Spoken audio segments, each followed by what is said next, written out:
Wa anfiku, dan infakkanlah, belanjakanlah, mimma, atas apa, rozaknakum, yang kami rizkikan kepadamu, kata Allah. Disuruh kita membelanjakan harta kita, min qabli ayyatia ahadukumul maut, yaitu sebelum datang salah satu di antara kamu kematian. Jadi sebelum seseorang mengalami kematian, belanjakanlah harta di jalan Allah.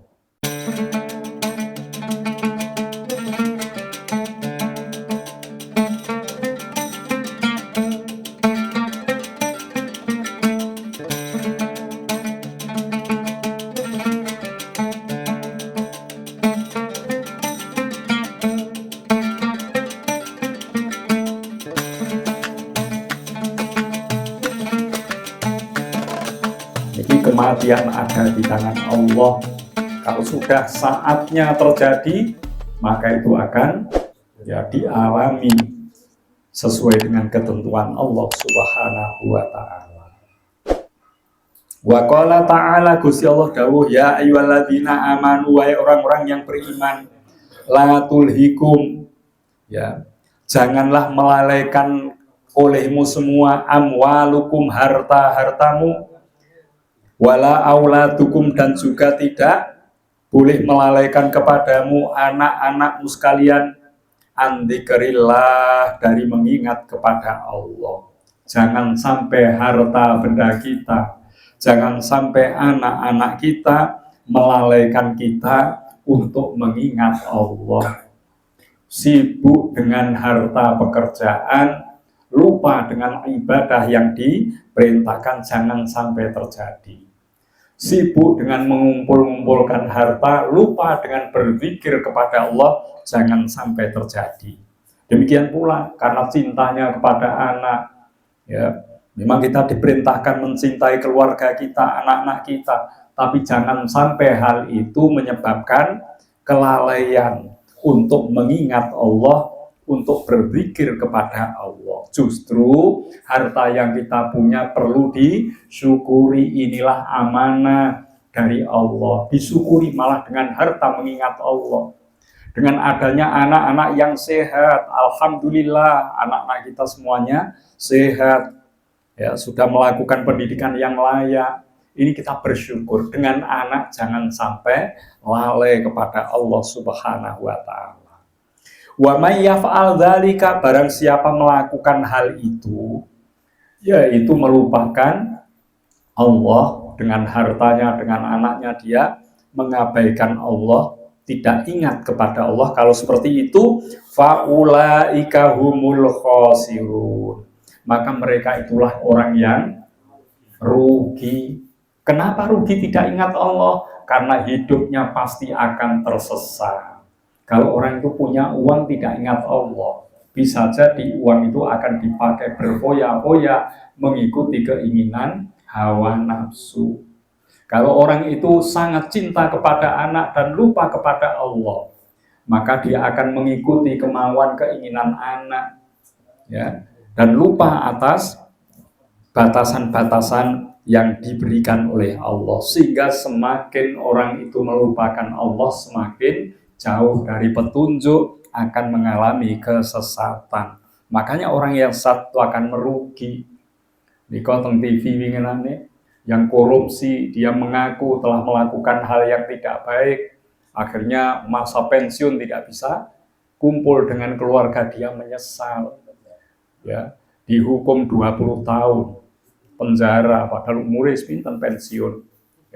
Ini tidak bersama keluarganya, dia menyesal dari perbuatan yang tidak benar, karena melupakan Allah.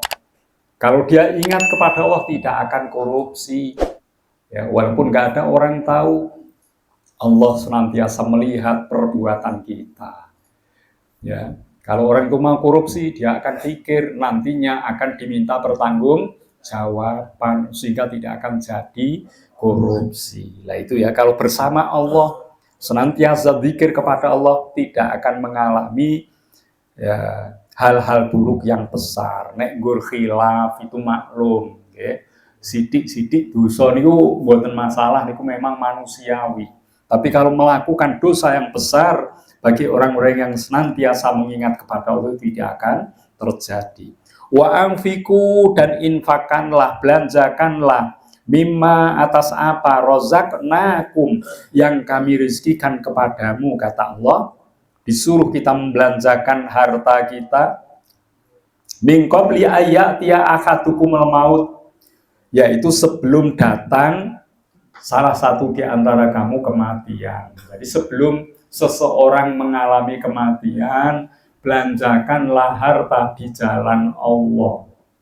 Ya, ada yang untuk infak sodako, ada yang untuk membiayai keluarga, membiayai pendidikan anak. Dan ini kita dipun ginake.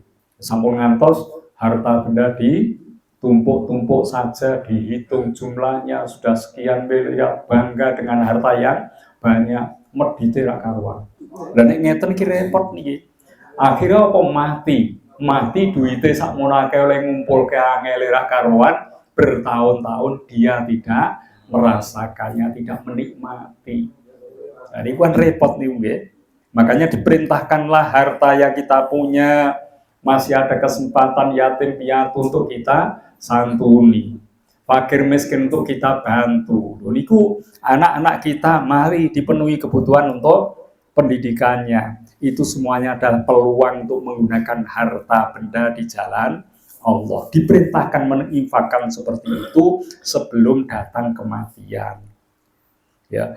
Lah nek pun kadung mati pripun, diterangke mriki fayaqula robbi.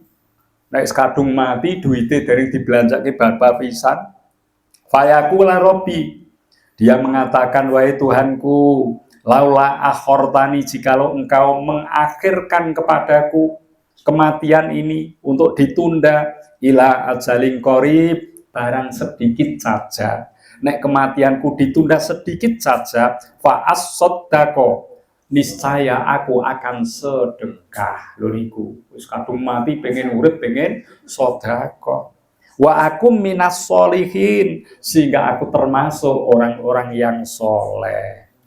Niki pun boten saged, wis kadung mati pun putus. Mula niki kangge kula panjenengan sing duwite kathah, boleh kita nabung, tapi cobalah uang itu dibagi untuk keluarga kita, untuk orang-orang yang membutuhkan sebagian. Nah niku nggih. Ya, juga mungkin ada wasiat-wasiat. Ya, jikalau mati nanti sebagian harta diberikanlah kepada mungkin fasilitas di masjid atau mungkin di kebutuhan-kebutuhan sosial yang lain. Nah, ini termasuk hal yang baik, membelanjakan harta di jalan Allah sehingga kematiannya tidak menyesal.